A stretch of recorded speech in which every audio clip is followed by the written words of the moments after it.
And take a look at this video here.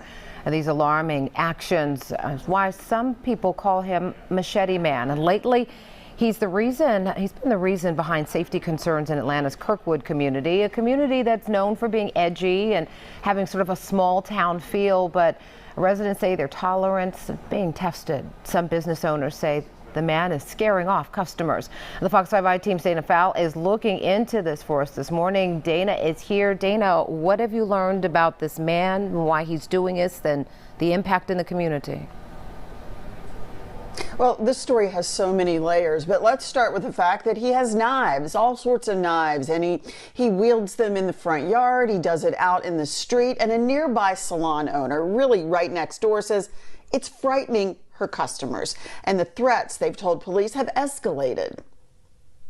I pass him and I immediately get alarmed. Salon owner Kelsey Womack remembers the first time a knife-wielding man showed up on this block in this Kirkwood neighborhood. Came back to the business, tried to warn all the clients and the staff that there was somebody out there who didn't look sane, whichever, with a weapon. And however it looked, well, it didn't add up to breaking the law.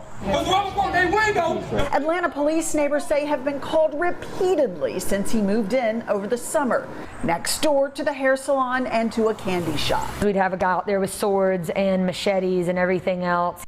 That guy is Brandon Barkley, who the Fox 5 team caught up with on the phone. Hi, is this Brandon Barkley? He said his daily routine of swinging knives around is a religious routine, nothing more. You're a passionate person who talks about God.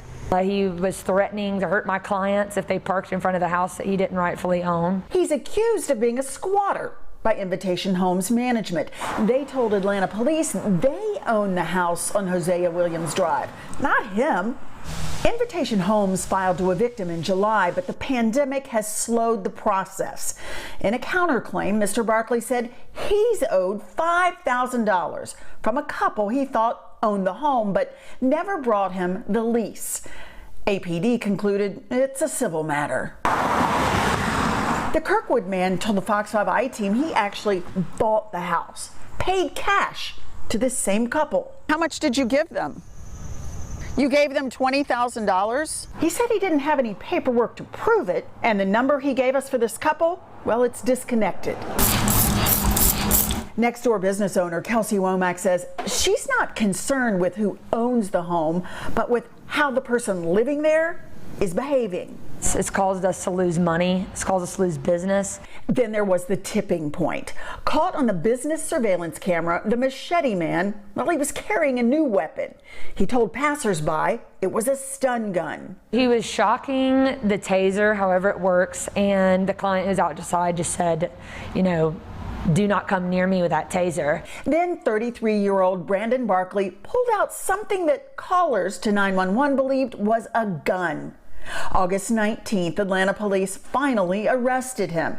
He was charged with aggravated assault, a felony.